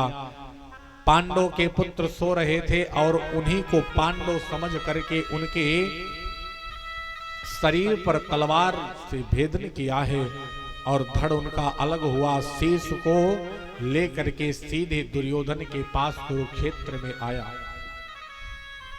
और दुर्योधन के पास आकर के बताया भैया तुमने एक पांडव का सर लाने के लिए कहा था और मैं तो यहां पर 5 के 5 पांडवों का सर लेकर के मैं आया हूं। पहले तो दुर्योधन महाराज बड़ा प्रसन्न हुआ, मानो इतनी प्रसन्नता इसके जीवन में कभी न मिली हो। लेकिन अगले ही क्षण जब दुर्योधन ने कहा कि भैया जरा एक पांडव का भीमसेन का सर मेरे हाथ में देना, और जैसे अश्वत्थामा ने उठाया भीमसेन के पुत्र का सर और उठा करके जैसे पकड़ाया और उस सर को दुर्योधन ने जैसे देखा थोड़ा सा और उजाला हुआ, एकदम सर कोमल लगा। दुर्योधन एकदम रुदित हो गया, रुदन करने लगा और दुर्योधन महाराज अश्वत्थामा को तमाम प्रकार की फटकार लगाने लगा। भैया तुमने ये क्या कर दिया, मैंने तुमसे कहा था कि पांडवों का सर लेकर के आना, लेकिन तुम तो मेरे पास में उनके बच्चों के शीश को लेकर के आए हो। अगर ये 5 के 5 पांडव नहीं है और उनके बच्चों के शीश हैं, जो आने वाले समय में मेरे ना रहने के बाद और पांडवों के ना रहने के बाद जिन पुत्रों के हाथ से मुझे तिलांजलि मिलती, जिन पुत्रों के हाथ से मुझे पिंडदान मिलता, उन्हीं पुत्रों को तुमने मार दिया। क्योंकि पुन्नाम नरकात् त्रायते यस्य सः पुत्रः, जो पुण्य नामक नरक से तारण करवा दे उसी का नाम है पुत्र। जिसके हाथ से पिंडदान आदि क्रिया मुझे मिले, क्योंकि अगर पुत्र नहीं होगा तो लुप्त पिंडोदकम क्रिया, फिर पिंडदान आदि क्रिया आपको नहीं प्राप्त होगी। दुर्योधन महाराज बड़ा उसका मन खिन्न हो गया और मानो इतना आज तक उसे दुख न प्राप्त हुआ हो, इतना दुखित हो गया और उसी दुख के पीड़ा में उस दुर्योधन की मृत्यु हो गई। बोलो भक्तवत्सल भगवान की। इधर जब भगवान प्रातः काल हुआ है और प्रातः काल सारे पांडव उठे हैं, मैया द्रौपदी भी उठी हैं, मैया द्रौपदी ने सोचा कि चल करके बच्चों के शिविर में अपने पुत्रों को जगा देती हूँ। और मैया द्रौपदी जब जहाँ पर बच्चे सो रहे थे, जब उस शिविर में गई और जा करके माता देखती हैं कि वहाँ पर तो महाराज बात ही कुछ और है, दृश्य ही कुछ और है। वहाँ बच्चों के शीश का पता नहीं है, शरीर अलग पड़ा हुआ है। और मैया द्रौपदी तेजी से रुदन करने लगती हैं। माता शिशूनाम निधनम सुतानाम निशम्य घोरम परितप्यमाना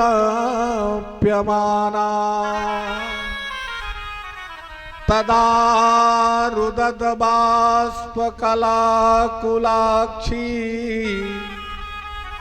ताम सांत्वयन्नाह किरीटमाली। मैया द्रौपदी माता शिशूनाम निधनम सुतानाम, मैया तेजी से रुदन करने लगी। सामने देखती हैं कि शिशुओं का वध हो गया है, निधन हो गया है और रक्त की धारा बह चली है। मैया जोर से रुदन करती हैं। द्रौपदी के आवाज को सुन करके दौड़ करके अर्जुन आते हैं और अर्जुन ने पूछा पांचाली क्या हुआ। अर्जुन की तरफ उस तरफ इशारा करके मैया द्रौपदी ने दिखाया। जब अर्जुन ने देखा कि बच्चों के शीश का पता नहीं है और शरीर अलग पड़ा हुआ है, रक्त की धार बह रही है और इतने में सारे पांडव आ गए, स्वयं भगवान भी आ गए। और द्रौपदी को रोता देख अर्जुन ने प्रतिज्ञा किया कि द्रौपदी पांचाली चिंता मत करो, तुम्हारे बच्चों का जो बाल हत्यारा होगा आज सायंकाल सूर्यास्त के पूर्व वो बाल हत्यारे को मैं तुम्हारे चरणों में ला करके कर दूंगा, उसे तुम दंड प्रदान कर देना। और ये प्रतिज्ञा करके अर्जुन ने भगवान की तरफ इशारा किया कि हे केशव, जब जब इस जीवन काल में मेरे जीवन में आपत्ति विपत्ति आई, महाभारत जैसे युद्ध में जहां पर पितामह भीष्म गुरु द्रोणाचार्य जैसे महात्मा हमारे पितामह ही स्वयं खड़े थे, हमारे गुरुदेव भगवान खड़े थे, कृपाचार्य जैसे महात्मा खड़े थे और उनसे मेरे हाथ उनको देख करके मेरे हाथ से मेरा गांडीव छूटा जा रहा था। सरकार आपने उस समय जैसे गीता का दिव्य ज्ञानोपदेश किया था और हमने अपने गांडीव को संभाल लिया था, सरकार वैसे ही घड़ी है। मैंने ये प्रतिज्ञा तो कर लिया है, लेकिन ये नहीं जानता कि मेरे बच्चों का बाल हत्यारा है कौन। सरकार ये सारी लीला आप जानते हो, आप अपने रथ को केशव उसी तरफ बढ़ाओ जहां मेरे बच्चों का बाल हत्यारा मिल जाए। और भगवान की तरफ इशारा किया, भगवान रथारूढ़ हुए, अर्जुन भी रथारूढ़ हुए। भगवान ने अपने रथ को कुरुक्षेत्र की तरफ बढ़ाया। जब भगवान का रथ कुरुक्षेत्र की तरफ महाराज जाने लगा और भगवान के रथ को आता हुआ देख जब अश्वत्थामा ने देखा कि ये तो कृष्ण का रथ है और इसमें अर्जुन सवार होकर के आ रहे हैं और ये रथ मेरी ही तरफ चला आ रहा है। और तब तो महाराज अश्वत्थामा पूरे कुरुक्षेत्र में खूब दौड़ लगाने लगा अश्वत्थामा। और अश्वत्थामा जब कुरुक्षेत्र में दौड़ लगाता है, भगवान उसी के पीछे अपने रथ को चलाते हैं। देखते देखते जब अश्वत्थामा ने देखा कि मैं अब भग नहीं पाऊंगा, मारा जाऊंगा, तो अश्वत्थामा ने आचमन करके और भगवान के ऊपर दिव्य ब्रह्मास्त्र का अनुसंधान कर दिया। अश्वत्थामा के द्वारा चलाया हुआ जब ब्रह्मास्त्र अर्जुन की तरफ आने लगा, अर्जुन महाराज भगवान के चरण को पकड़ करके बैठ जाते हैं और अर्जुन भगवान के चरण को पकड़ करके कहते हैं कि हे सरकार, कृष्ण कृष्ण महायोगिन देव देव जगतपते नान्यम तद्भयं पश्ये यत्र मृत्यु परस्परम। भगवान के चरण को पकड़ करके अर्जुन बैठ गए और बैठ करके कहते हैं कि हे केशव, ये दुष्ट अश्वत्थामा के द्वारा जो ब्रह्मास्त्र मेरी तरफ चला आ रहा है, लग रहा है कि आज मैं इस ब्रह्मास्त्र से बचूंगा नहीं, इस ब्रह्मास्त्र से मैं जल करके राख हो जाऊंगा। कैसे ब्रह्मास्त्र से बचा जाए, कृपा करो माधव। और जब भगवान के चरणों में अर्जुन ने अर्जी लगाई, भगवान मुस्कुराते हुए अर्जुन की तरफ इशारा देते हुए कहते हैं कि हे पार्थ, कभी कभी भैया जब जंगल में जाते समय कांटा गड़ जाए तो जंगल में कांटा गड़ने के बाद कांटे को कांटे से निकाला जाता है। भाई वहां कांटा गड़ जाएगा तो सुई थोड़ी ना मिलेगी निकालने के लिए, कि मिलेगी हो, नहीं मिलेगी ना। वहां तो कांटा गड़ेगा तो कांटे को कांटे से ही निकाला जाएगा। भगवान ने कहा भैया जैसे जंगल में कांटा गड़ने के बाद कांटे को कांटे से निकाला जाता है, वैसे ब्रह्मास्त्र का अनुसंधान यहाँ पर दुष्ट अश्वत्थामा ने किया है, तो तुम भी दूसरे ब्रह्मास्त्र का अनुसंधान करो, जिससे दोनों, क्योंकि तुम्हारे गुरुदेव भगवान ने अश्वत्थामा को ब्रह्मास्त्र चलाना तो सिखाया है लेकिन शांत करना नहीं सिखाया, और तुम्हें तो दोनों शिक्षाओं को प्रदान किया है। इसलिए तुम ब्रह्मास्त्र का अनुसंधान को करो। और अर्जुन ने भी दूसरे ब्रह्मास्त्र का अनुसंधान किया है। दोनों ब्रह्मास्त्र गगन मंडल में आपस में टकराए और दिव्य ज्वाला उत्पन्न हुई, मानो सारा संसार जल करके भस्मीभूत हो जाएगा। भगवान ने इशारा किया ब्रह्मा जी को, दोनों ब्रह्मास्त्र शांत हुए हैं। अर्जुन भगवान के रथ से कूद करके और अश्वत्थामा के शरीर को पकड़ करके अपने रथ के पहिए से रस्सी से बांध दिए हैं और बांध करके घसीटते हुए अपने शिविर की तरफ लेकर के अश्वत्थामा को चले हैं भगवान। कुछ दूर जब शिविर दिखाई पड़ने लगी और सबसे पहले जब अर्जुन के रथ से, भगवान के रथ से बंधे हुए अश्वत्थामा को मैया द्रौपदी देखती हैं, और मैया द्रौपदी देखते ही महाराज जोर से चिल्लाने लगे कि मुच्यताम मुच्यताम में स ब्राह्मणो नितराम गुरु। मैया द्रौपदी बड़ी तेजी से चिल्लाने लगी, मुच्यताम मुच्यताम। अरे भैया अर्जुन इसे छोड़ दो छोड़ दो। क्यों छोड़ दो? क्योंकि ब्राह्मणो नितराम गुरु, इसलिए छोड़ दो भैया, क्योंकि ये एक तो ब्राह्मण है और दूसरा ब्राह्मण के साथ साथ हमारे गुरुदेव भगवान का ये पुत्र है।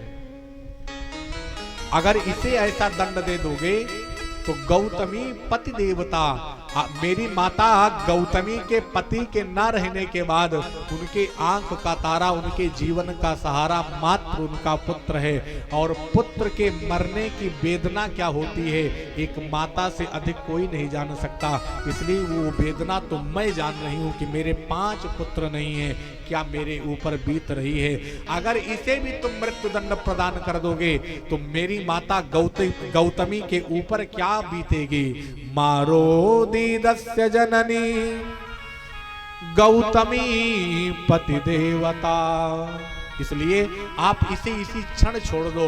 और महाराज जब द्रौपदी के मुख से आवाज निकली कि इसे छोड़ दो, इतने में भीम भैया, नकुल, सहदेव और युधिष्ठिर जी सब सारे पांडव आ गए, और सारे पांडवों ने कहा कि भैया ये मेरे बच्चों का बाल हत्यारा है, इसे आप छोड़ना कदापि नहीं। भीम ने कहा अर्जुन अगर तुम इसे मृत्युदंड नहीं प्रदान करोगे तो मैं इसे मार दूंगा। नकुल सहदेव ने कहा कि अगर तुम भैया नहीं मारोगे तो मैं इसे मार दूंगा। अर्जुन के कुछ बात समझ में ना आई। अर्जुन धर्मराज युधिष्ठिर के पास में गए और जाकर के धर्मराज से अर्जुन ने पूछा कि भैया आप ही आज्ञा करो कि अश्वत्थामा के साथ में मैं क्या करूं, इसे मार दूं कोई छोड़ दूं। अर्जुन के बात को सुन करके युधिष्ठिर जी कहते हैं कि भैया जो धर्म अर्जुन कहता हूं मैं हमेशा पूरे जीवन धर्म के मार्ग पर चला हूं। जो धर्म कहता हो, अगर धर्म कहता हो कि मार दो तो मार देना, और अगर धर्म कहता हो कि छोड़ दो तो छोड़ देना। क्योंकि इस संसार में कुछ अपराधी ऐसे हैं कि जिनको मार देने में कोई भी कष्ट नहीं है, ना कोई पाप है। मत्तम प्रमत्तम उन्मत्तम सुप्तम बालम स्त्रियम जड़म। सोते हुए को अगर कोई मार दे और धर्मवेत्ता पुरुष रूपी स्त्री को कोई मार दे, बालक को कोई मार दे, मतवाले को कोई मार दे, पागल को कोई मार दे, मृत्युदंड प्रदान कर दे। इन पर अगर कोई प्रहार करता है और इनको मारने वाले के ऊपर आप तुरंत यदि उसे मृत्युदंड प्रदान कर दोगे तो कोई इसमें पाप नहीं है। बोलो भक्त वत्सल भगवान की। और इतनी बात सुन करके महाराज अर्जुन के कुछ बात समझ में ना आई। एक तरफ से तो आवाज आ रही थी कि मार दो और दूसरी तरफ से आवाज आ रही थी कि छोड़ दो। अर्जुन के बात समझ में ना आई। अर्जुन सीधे जा करके भगवान के चरणों को पकड़ करके बैठ गए और कहते हैं कि सरकार, जब जब जीवन काल में आपत्ति आई है तब तब आपने सरकार दिव्य ज्ञानोपदेश किया है, दिव्य ज्ञान प्रदान किया है। इसलिए आज भी आप मुझे ज्ञान का उपदेश करो कि इस अश्वत्थामा के साथ में क्या किया जाए, मारा जाए कि छोड़ा जाए। और महाराज भगवान की तरफ जब अर्जुन ने इशारा किया तो भगवान मुस्कुराते हुए कहते हैं कि हे भैया, मेरा तो धर्म और मेरा शास्त्र मात्र ही कहता है कि ब्रह्म बंधुर न हन्तव्यम आततायी वधार्हणा मयैवो भयमाम्नातं परिपाह्यनुशासनम्। अर्जुन, मेरा धर्म ये कहता है कि ब्राह्मण कोई भी हो उसे मार देना चाहिए, उसे छोड़ देना चाहिए, और बाल हत्यारा कोई भी हो उसे छोड़ना नहीं चाहिए। ब्रह्म बंधुर न हन्तव्यम आततायी वधार्हणा। आतताई भैया कोई भी हो, क्योंकि ये जो श्लोक कह रहा है उस श्लोक के हिसाब से ये बाल हत्यारा है और इसलिए इसे छोड़ना उचित नहीं है। लेकिन ब्राह्मण है तो ब्राह्मण का कभी वध नहीं करना चाहिए। और भगवान के बात को सुन करके अर्जुन घबराए और सीधे जा करके महाराज भगवान के चरण को पकड़ करके बैठ गए। और अर्जुन कहते हैं, सरकार, एक तो आपका नाम टेढ़ा, जहां आप खड़े होते वहां भी आप टेढ़े ही खड़े होते हो। आपके जितने भी कार्य हैं वो सारे टेढ़े, आपकी जितनी लीला है वो सारी टेढ़ी है। बोलो राधा कृष्ण भगवान की। इस तरह से आप जयकारा लगाओगे तो आनंद नहीं आएगा ना, इसलिए मस्ती में जयकारा लगाओ। बोलो राधा कृष्ण भगवान की जय हो। देखिए,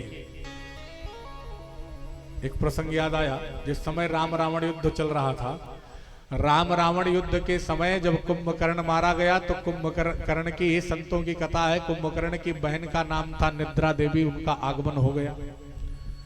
और जब निद्रा देवी आई तो निद्रा देवी ने राम जी से कहा कि मैं भी सरकार आपके साथ में युद्ध करूंगी। भगवान ने कहा कि मैं मर्यादा पुरुषोत्तम बन करके आया हूं, अबलाओं के ऊपर, स्त्रियों के ऊपर मैं प्रहार नहीं करता हूं, इसलिए मैं प्रहार करूंगा नहीं, मैं तुमसे युद्ध नहीं करूंगा। निद्रा देवी ने कहा मैं आपसे शस्त्रों का युद्ध नहीं करूंगी। भगवान ने कहा फिर? कहा मैं आपसे आने वाले युगों युगों तक युद्ध करती रहूंगी। भगवान ने कहा वो कैसे? कहा सरकार, ये जो आपकी ये जो लीला चल रही है, आने वाले युगों युगों तक आपके नाम की चर्चा होगी, और जहां आपके नाम की चर्चा होगी वहीं पर मैं श्रोताओं के मध्य में आकर के बैठ जाऊंगी। और जितनी देर तक आपके नाम की चर्चा होगी उतनी देर श्रोता सोते रहेंगे। कब 3 घंटे बीत जाएगा पता ही नहीं चलेगा। बोलो राधा कृष्ण भगवान की। इसलिए कुछ लोगों को आलस से आ रहा है, तो इसलिए बीच में आप जयकारा लगाते रहोगे तो कथा में आनंद आता रहेगा ना। श्री कृष्ण गोविंद हरे मुरारे, हे नाथ नारायण वासुदेवा। श्री कृष्ण गोविंद हरे मुरारे, हे नाथ नारायण वासुदेवा। श्री कृष्ण गोविंद हरे मुरारे, हे नाथ नारायण वासुदेवा। श्री कृष्ण गोविंद हरे मुरारे, हे नाथ नारायण वासुदेवा। हे नाथ नारायण वासुदेवा, हे नाथ नारायण वासुदेवा। हे लक्ष्मी लक्ष्मी नारायण वासुदेवा, हे नाथ नारायण वासुदेवा, हे लक्ष्मी नारायण वासुदेवा। श्री कृष्ण गोविंद हरे मुरारे, हरे नाथ नारायण वासुदेवा। श्री कृष्ण गोविंद हरे मुरारे, सभी लोग पीछे तक। नाथ नारायण वासुदेवा। गोपाल मेरी यह प्रार्थना है, गोपाल मेरी यही प्रार्थना है, गोपाल मेरी यह प्रार्थना है, गोपाल मेरी यह प्रार्थना है। भूलो नहीं नाम कभी तुम्हारा, भूलो नहीं कभी तुम्हारा। निष्काम हो के मैं दिन रात गाऊं, निष्काम हो के मैं दिन रात गाऊं। हे नाथ नारायण वासुदेवा, हे नाथ नारायण वासुदेवा। श्री कृष्ण गोविंद हरे मुरारे, हे नाथ नारायण वासुदेवा। श्री कृष्ण गोविंद हरे मुरारी, हे नाथ नारायण वासुदेवा। हे लक्ष्मी नारायण वासुदेवा, हे लक्ष्मी नारायण वासुदेवा। हे नाथ नारायण वासुदेवा, हे नाथ नारायण वासुदेवा। बोल भक्तवत्सल भगवान की जय, राधा कृष्ण भगवान की जय। राधे और तेजी से राधे। अभी लगा कि आप जग रहे हो क्योंकि आज द्वादशी तिथि है, एकादशी भी नहीं है ना। कल तो मान लीजिए एकादशी थी, लेकिन जब द्वादशी हो भोजन पानी चकाचक करके आए हो यार। हम लोग तो मान लीजिए आज भी दिन में व्रते थे, इसलिए भोजन नहीं हुआ, लेकिन तब भी आप तेजी इसलिए नहीं कि माइक से मैं बोल रहा हूँ तो आवाज निकल रही, वैसे बोलूंगा तो ज्यादा तेज आवाज निकल रही ललित जी। इसलिए जयकारा आप भी नहीं लगा रहे, केवल अपनी सिक्का ही आप खुजला रहे हो ना, इसलिए जयकारा लगाते रहो। बोलो राधा कृष्ण भगवान की।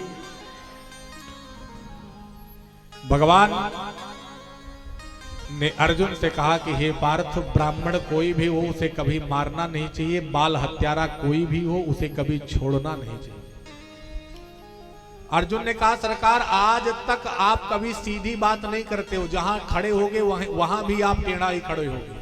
आपका नाम भी लोग जब लेते हैं तो कई जगह से जिह्वा टेढ़ी करनी पड़ती। भाई राम कहना है तो एकदम सीधा नाम है, और कृष्ण कहना है तो देखो कितना टेढ़ा नाम है। और कहीं कहीं के लोग तो जब कृष्ण नहीं कह पाते हैं तो किशन किशन कह करके भगवान को बुलाते हैं ना। अर्जुन कहते हैं सरकार सारी आपकी जितनी लीलाएं होती हैं वो सारी की सारी टेढ़ी होती हैं। और यहाँ भी मैं एक तरफ से जब आवाज आ रही थी कि मार देना चाहिए, एक तरफ से छोड़ देना चाहिए, आपके पास में आया कि निर्णय हो जाएगा, तो आपने ऐसा निर्णय कर दिया महाराज कि उसको अब मैं क्या करूं, मेरे और कुछ समझ में नहीं आ रहा है। भगवान ने कहा इससे अच्छा मैं निर्णय नहीं कर सकता हूं। बोलो राधे राधे। और वैसे महाराज अर्जुन को बात याद आ गई, गीता का वो सूत्र जहां पर भगवान ने कहा था कि संभावित चाकीर्तिर मरणादित रिच्यते। हे अर्जुन, माननीय लोगों का अपमान कर देना ही उनके मृत्यु के बराबर है। और गोस्वामी जी में भी महाराज अपने मानस में लिखते हैं कि संभावित कहूं अपजस लाहो, संभावित अपजस लाहो, संभावित कहूं अपजस लाहो, संभावित कहूं अपजस लाहो, संभावित कहूं अपजस लाहो। मरण कोटि सम दारुणता हो, मरण कोटि दारुण दाहु वर्ण कोटि सम दारुण दाहु। गोस्वामी जी ने भी लिख दिया कि माननीय लोगों का अपमान कर देना ही उनके मृत्यु के बराबर है। और ध्यान देना, कहीं अभी आप समाज के सम्मानित व्यक्ति हों और भरे चौराहे पर चले जाएं और कोई व्यक्ति आपको भरा बुरा दो शब्द कह दे, तो जब जब आप उस व्यक्ति के बारे में सोचोगे तो पल पल उसका जब आप घूंट पियोगे तो पल पल आपकी मृत्यु होगी ना। इसलिए वो गीता का जब अर्जुन को बात याद आई, तुरंत बात समझ में आ गई कि अर्जुन के साथ अश्वत्थामा के साथ करना क्या चाहिए। और तुरंत उठे अर्जुन और जन्मजात अश्वत्थामा के मस्तक पर जो स्यमंतक मणि लगी थी उस मणि को अर्जुन ने निकाल लिया, शिखा को कटवा दिया है, आधी दाढ़ी आधी मूछ कटवा करके दिव्य जो मस्तक पर तिलक लगा था उसे मिटा करके और अर्जुन ने अश्वत्थामा को घर से बहिष्कृत कर दिया। यहां पर मैं एक निवेदन आपसे करूंगा, आप सब जो भी ब्राह्मण वर्ग हैं मैं उनसे तो विशेष निवेदन करूंगा। आज के समय की हमारी आपकी स्थिति ये है, वहां पर अर्जुन ने उनके मस्तक से मणि निकाल लिया था, अश्वत्थामा के शिखा को कटवा दिया था, आधी दाढ़ी आधी मूंछ को कटवा दिया था, तो अश्वत्थामा को अपना अपमान महसूस हुआ था, अपमान का पल पल उसने घूंट पिया था। और आज के समय में हमारी आपकी क्या स्थिति है?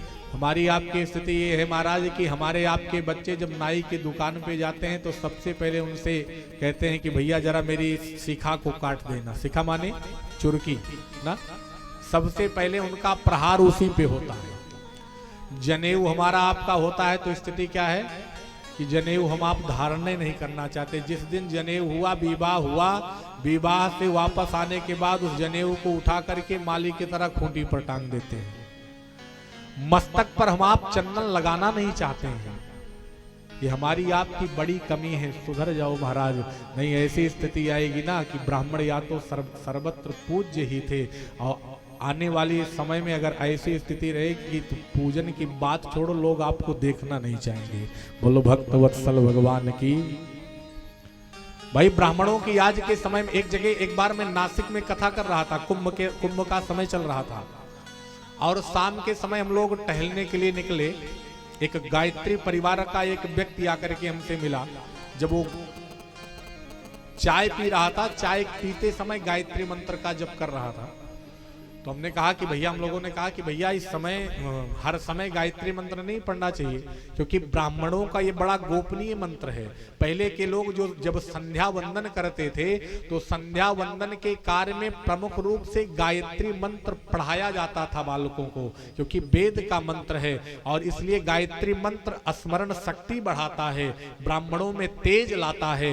और उस गायत्री मंत्र का जब ब्राह्मण जप करते थे, प्रभाव उसका ये होता था कि एक ही उनके पास में धौत वस्त्र होता था और उसी धौत वस्त्र को पहन करके नहाते थे और एक बार हवा में फेंक देते थे, गायत्री मंत्र पढ़ देते थे तो अपने आप वस्त्र सूख जाता था ना, और उसी वस्त्र को पुनः धारण कर लेते थे। लेकिन आज के समय में स्थिति यह है कि हम लोग हमेशा चाहे शुद्ध अवस्था में रहें अशुद्ध अवस्था में रहें, गायत्री मंत्र हमेशा मोबाइल में बजाएंगे अथवा घर के दीवार पे लिखा देंगे कि चाहे जो जिस अवस्था में रहे वही अवस्था में गायत्री मंत्र पढ़े। ये वेद का मंत्र है, ये ब्राह्मणों की, जब ब्राह्मणों का यज्ञोपवीत होता है महाराज, तो उस यज्ञोपवीत के समय प्रमुख रूप से उस बालक को गायत्री मंत्र की दीक्षा दी जाती है 3 भागों में, कि उसी गायत्री मंत्र का बेटा जप करना। और अब आज की स्थिति तो मैं क्या बताऊं, पहले के समय में 3 दिन का यज्ञोपवीत होता था। हम लोगों के आश्रम में आज भी 3 दिन का यज्ञोपवीत होता है, और आज के समय में 1 दिन में यज्ञोपवीत होता है और 1 दिन में 1 घंटे में। बोल राधा कृष्ण भगवान की। 1 घंटे में हम लोग पंडित जी से कहते हैं कि अरे भैया जल्दी करो, नहीं तो वो हमारे नात रिश्तेदार आए हैं, खाएंगे नहीं, चले जाएंगे, आप क्या कर रहे हो, सही से नहीं करा रहे, जल्दी और कराओ ना। एक जगह मैं बहुत पहले आज 2014 में एक जगह अपने मित्र के भाई के यज्ञोपवीत में गया कराने के लिए, और जब मैं वहां यज्ञोपवीत कराने लगा तो जैसे जब आचार्य की जब वहाँ वर्ण होता है, आचार्य को नियुक्त किया जाता है, तो उसमें हम लोग प्रायः अपने जो हमारे मान्य होते हैं जैसे फूफा जी, जीजा जी, इन्हीं को वर्ण करते हैं, बिठाते हैं। तो उनके फूफा जी आए, उनका वर्ण हमने कराया। तो फूफा जी से कहा हमने, भैया कि आप गायत्री मंत्र की दीक्षा इस बालक को दे दो। तो जब गायत्री मंत्र की दीक्षा देने की बात कही हमने, तो फूफा जी धीरे से हमारे कान के पास में आए। तो उन्होंने कहा महाराज एक बात आपसे पूछूं। कहा, हमने कहा हाँ पूछिए। कहा महाराज हमको गायत्री मंत्र पता नहीं है कि होता कैसे है। बोलो राधा कृष्ण भगवान की। अब आप बताइए, आप ऐसे आचार्य का वर्ण करवाते हो जिसको गायत्री मंत्र पता ही नहीं है, तो कौन सी दीक्षा वो आपके बालक को देगा? और जब गुरु ही सही नहीं रहेगा तो वो शिष्य कितना उसका अनुकरण और पालन करने वाला होगा। इसलिए हमको आपको अपने अंदर सुधार लाने की आवश्यकता है। हाँ, तो मैं निवेदन कर रहा था कि नासिक में मैंने उस व्यक्ति से कहा कि भैया ये चाय पीते समय गायत्री मंत्र नहीं पढ़ना चाहिए। कहा, उसने कहा महाराज आप हो कहाँ से? तो हमने कहा हम तो हैं भैया सुल्तानपुर के पास, अमेठी डिस्ट्रिक्ट से। तो उन्होंने कहा महाराज मैं भी सुल्तानपुर से हूँ, जाति का मैं यादव हूँ। हमने कहा अच्छा। तो हमने कहा यार लेकिन गायत्री मंत्र आप यादव जी पढ़ रहे हो, लेकिन हर समय तो नहीं पढ़ना चाहिए। तो उन्होंने कहा महाराज आपसे मेरा एक प्रश्न है। हमने कहा पूछिए। कहा आपसे मेरा प्रश्न है कि आप अमेठी और सुल्तानपुर डिस्ट्रिक्ट में ब्राह्मणों को निमंत्रण दो, और निमंत्रण देने के बाद में उनको उठाओ, तो वो जब वस्त्र निकाल करके उठें तो 100 में से कितने ब्राह्मणों के शरीर पर आप जनेऊ दिखा सकते हो?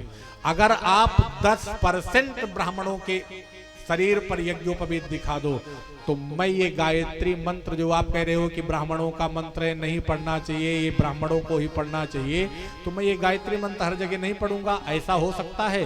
और उसने जब ऐसा कहा महाराज, तो उसके आगे हम लोग 10 आचार्य थे, लेकिन हम लोगों की जीवा एकदम शांत हो गई। बोलो राधा कृष्ण भगवान की।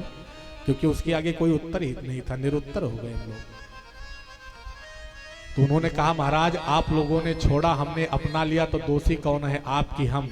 हमने कहा नहीं भैया हम ही दोषी हैं। तो इसलिए तब से जब से ये चीज हुई, तब से मैं जहां कथा करता हूं ब्राह्मणों के मध्य में ये निवेदन करता हूं कि आप सब संभलो, थोड़ा सा अपने बच्चों को, अपने बालकों को संस्कार दो कि अपने कंधे पर यज्ञोपवीत धारण करें, मस्तक पर तिलक लगाएं, जो शिखा सूत्र वेद उपवेद हमारे देवता क्या है, हमारा गोत्र हमारा प्रवर क्या है, इसके बारे में संस्कार अपने बच्चों को दो। अगर दोगे तो आने वाली जो पीढ़ी होगी आपकी एकदम सुचारू ढंग से चलती रहेगी। इसलिए देने का प्रयास करो। बोलो भक्त वत्सल भगवान की। और यहां पर महाराज अर्जुन ने ब्राह्मण रूपी अश्वत्थामा के मस्तक से उस मणि को निकाल दिया और शिखा को कटवा दिया, दाढ़ी आदि मूछ बनवा करके घर से धक्के दे करके बाहर कर दिया। अश्वत्थामा घर से बाहर निकला, कुरुक्षेत्र में जा पहुंचा, और जब कुरुक्षेत्र में महाराज जा पहुंचा तो अश्वत्थामा एक पल पल अपमान का घूंट पी रहा था। रात्रि का समय था। रात्रि में इधर भगवान सारे पांडवों को बुला करके कहते हैं कि भैया हम प्रातः काल, अब तुम्हारे यहाँ की लीला संपन्न हो गई, तुम लोग राजा बन गए, अब तो प्रातः काल मैं अपने द्वारिका के लिए प्रस्थान करूंगा। और सारी तैयारियां भगवान के चलने की होती हैं, प्रातः काल होता है। और इधर रात्रि में अश्वत्थामा सोचता है कि मैंने पांडवों का वंश ही मैंने खत्म कर दिया, उनके 5 पुत्रों को तो मैंने मार दिया, लेकिन मैंने सुना था कि जिस समय अभिमन्यु मरने लगा था तो अभिमन्यु की पत्नी उत्तरा गर्भगत थी, वही संतान, वही इनके कुल को चलाने वाली होगी, तो क्यों ना उस संतान को, उस गर्भ को भी नष्ट कर दिया जाए। और रात्रि में अश्वत्थामा ने विचार किया। और इधर प्रातः काल का समय था। प्रातः काल के समय में भगवान रथारूढ़ हुए, अर्जुन के साथ में विदा होने लगे हस्तिनापुर से द्वारिका के लिए। कितने में अश्वत्थामा ने माता उत्तरा के गर्भ के ऊपर दूसरे ब्रह्मास्त्र का अनुसंधान किया। और जब वो ब्रह्मास्त्र उत्तरा जी की गर्भ की तरफ आने लगा, उत्तरा जी को ये लगा कि ये ब्रह्मास्त्र मेरे गर्भगत शिशु को जला करके राख कर देगा, नष्ट कर देगा। इतने में भगवान को एक अबला की, एक स्त्री की चीखती हुई, चिल्लाती हुई भगवान को आवाज सुनाई पड़ी। और वो महिला और कोई नहीं, वो स्वयं भगवती उत्तरा थी। उत्तरा जी को ये लगा कि मैं नष्ट हो जाऊं कोई बात नहीं, लेकिन पांडवों का आने वाला जो ये वंशज है इसकी सुरक्षा केशव कर ले। और उत्तरा दौड़ करके भगवान के चरण को पकड़ करके आके बैठ गई, निवेदन करने लगे कि पाहि पाहि महायोगिन देव देव जगतपते नान्यम तद भयम पश्ये यत्र मृत्यु परस्परम।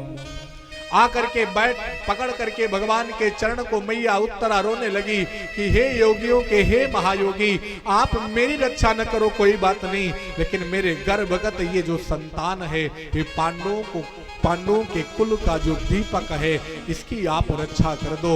और महाराज जब उत्तरा ने भगवान से निवेदन किया, भगवान ने पहले तो उत्तरा से मना कर दिया कि नाना देवी, मैं तुम्हारे गर्भ में जाकर के तुम्हारे संतान की रक्षा नहीं कर सकता, क्योंकि आज तक मैं कभी किसी भी व्यक्ति के, किसी भी स्त्री के गर्भगत हुआ ही नहीं। मैया पूछती हैं कि क्या आप कौशल्या जी के गर्भगत नहीं हुए थे? भगवान कहते हैं नाना उत्तरा, वहां पर मैं प्रकट हुआ था, क्योंकि वहां लिखा है भय प्रगट कृपाला दीन दयाला कौशल्या हितकारी।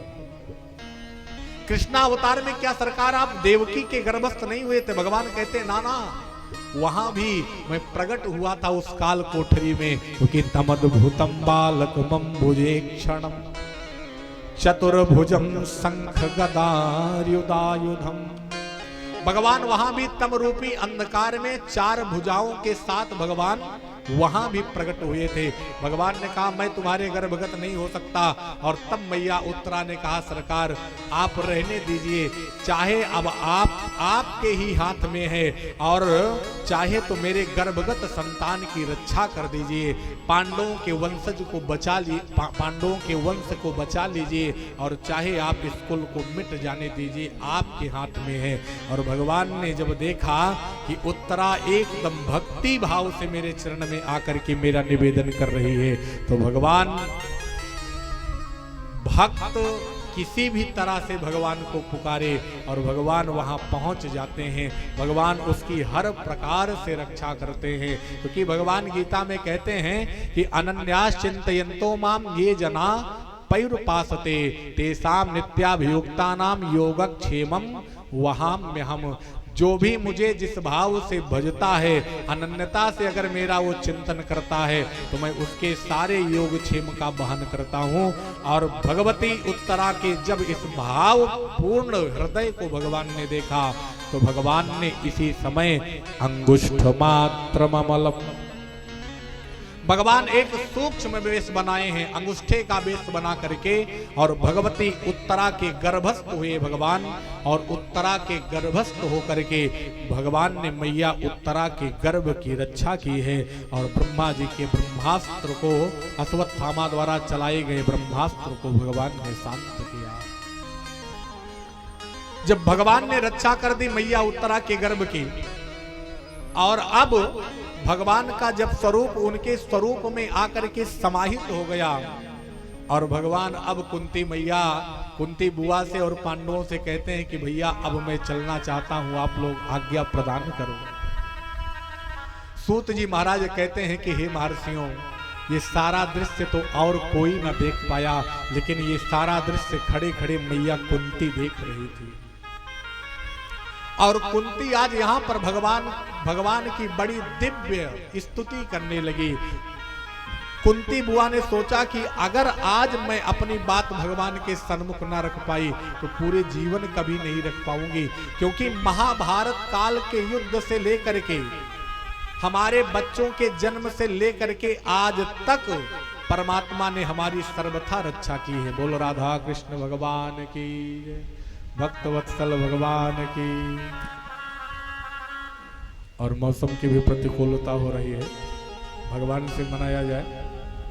राधे राधे गोविंद गोविंद राधे जय राधे राधे गोविंद गोविंद राधे राधे राधे गोविंद गोविंद राधे राधे राधे गोविंद गोविंद राधे गोविंद राधे गोपाल राधे गोविंद राधे गोपाल राधे गोपाल राधे गोविंद राधे गोपाल राधे गोपाल राधे श्री राधे राधे गोविंद गोविंद राधे जय राधे राधे गोविंद गोविंद राधे श्री राधे राधे गोविंद गोविंद राधे श्री राधे राधे गोविंद